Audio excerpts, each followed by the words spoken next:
तो इनको आती नहीं है, इनको शर्म लफ्ज से वास्ता ही नहीं पड़ा। तो वो छोटे छोटे जो तेले हैं उन पे तस्वीरें खींच रहे हैं और उनको वो थोड़ा सा उसमें आटा दे रहे हैं। और फिर कहा क्या जी, हम आपको घर घर राशन पहुंचाएंगे, 8 अरब रुपए का राशन देंगे और हमारे डिप्टी कमिश्नर के जरिए होगा, हमारे चेयरमैन के जरिए होगा, हमारे काउंसलर के जरिए होगा। जितने लोग थे वो कहते थे कि जी ये इस तरह से आप डोनेशन पे ये नहीं चला सकते। उन्होंने चला के दिखाया। लोग उस पे आज भी ट्रस्ट करते हैं, भरोसा करते हैं। लेकिन आपकी तरह टिकट चोर नहीं है, आपकी तरह टिकट ब्लैक नहीं किए, आपकी तरह भत्ते नहीं लिए। कराची में मरते हैं तो भी भत्ता देना पड़ेगा, अगर कोई बच्चा पैदा होता है तो भी भत्ता देना पड़ेगा, अगर आप घर से निकलते हैं तो भी भत्ता देना पड़ेगा, अगर आप घर के अंदर जाते हैं तो भी भत्ता देना पड़ेगा। स्वात में ऑपरेशन हुआ और इन्होंने सिंध बॉर्डर बंद किया। क्या स्वात के लोगों को हक नहीं है कि वो पाकिस्तान के एक कोने से दूसरे कोने में जाएं? ये उनका हक नहीं है? इन्होंने सिंध बॉर्डर बंद किया, नहीं आने दिया। अब यहां के पे गड़े होके कल के बच्चे वो लीडर जी मैं नहीं छोड़ूंगा, मैं नहीं छोड़ूंगा। भाई क्या नहीं छोड़ोगे तुम? तुमसे तो सिंध कंट्रोल नहीं होता, तुमसे तो सिंध के हालात कंट्रोल नहीं होते। आप NICVD की बात करते हैं, विफाक का दिया हुआ अस्पताल है, तुम्हारा कौन सा कमाल है? इधर अगर चंदे की बात करते हो तो वो तो डोनेशन पे चलता है, तुम्हारा उसमें क्या किरदार है? और एक NICVD वो नहीं है। सिंध में तो बहुत लड़काना है, सिंध में शिकारपुर है, जेकबाबाद है, सक्कर है, फिर हैदराबाद है, फिर कराची है। कराची के अस्पताल क्या कराची के सारे कराची के सारी आवाम ये इस बात की गवाह नहीं है कि जिन्ना अस्पताल के सामने फुटपाथों पे लोग पड़े रहते हैं? क्या लोग गवाह नहीं है कि सिंध जो सिविल हॉस्पिटल है उसकी क्या हालत है? क्या तारीख गवाह नहीं है कि सिंध के अस्पतालों के साथ, हमारी माओ बहनों के साथ क्या हुआ? ये सारी चीजें तारीख का हिस्सा नहीं है? दूसरे के घर में पत्थर फेंकने से पहले सोचा करें। बहुत और सारी चीजें मेरे पास। मैं सिंध का रहने वाला हूं, कराची का रहने वाला हूं। कराची में ये वो कराची है जिसके उर्दू बोलने वाले मेरे भाइयों को एक ऐसे दलदल में धकेला गया जो आज तक नहीं निकल सके। तासुब की इंतहा की गई, वहां मुख्तलिफ कौमियतों को लड़ाया गया आपस में। यह सोची समझी साजिश थी। गुटके पे और इन चीजों पे पाबंदी होनी चाहिए। वो पाबंदी क्यों लगी आप सबको पता है? इस बारे में क्यों लगी वो पाबंदी? वो किसी को फायदा देने के लिए पाबंदी लगाई गई। किसका कारोबार है गुटके का? किसका कारोबार है चालिया का? मैं इस फ्लोर पे कहता हूं, मैं चैलेंज करता हूं इनको। ये चैलेंज देते हैं, मैं चैलेंज करता हूं।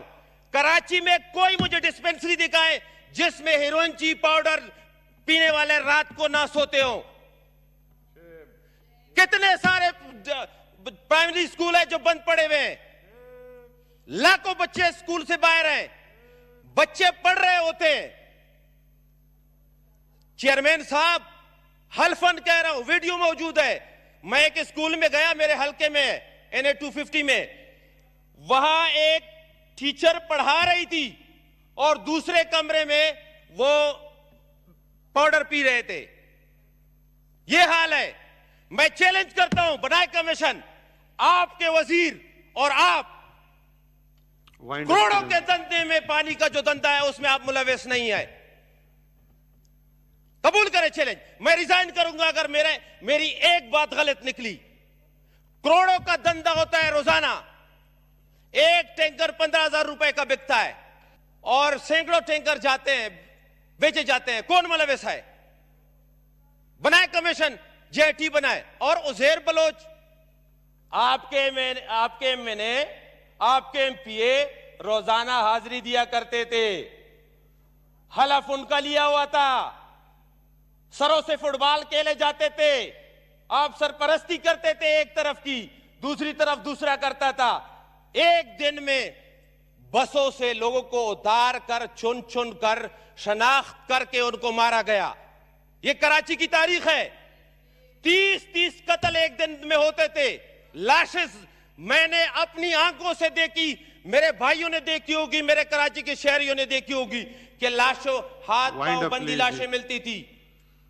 ये किसने किया? ये आपने किया।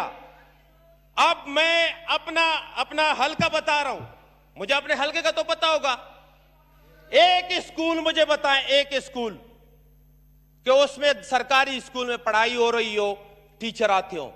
एक डिस्पेंसरी देखा है, 45 लाख की आबादी है, एक अस्पताल नहीं है कि बड़ा अस्पताल हो। कोई मेडिकल कॉलेज है, कोई यूनिवर्सिटी है?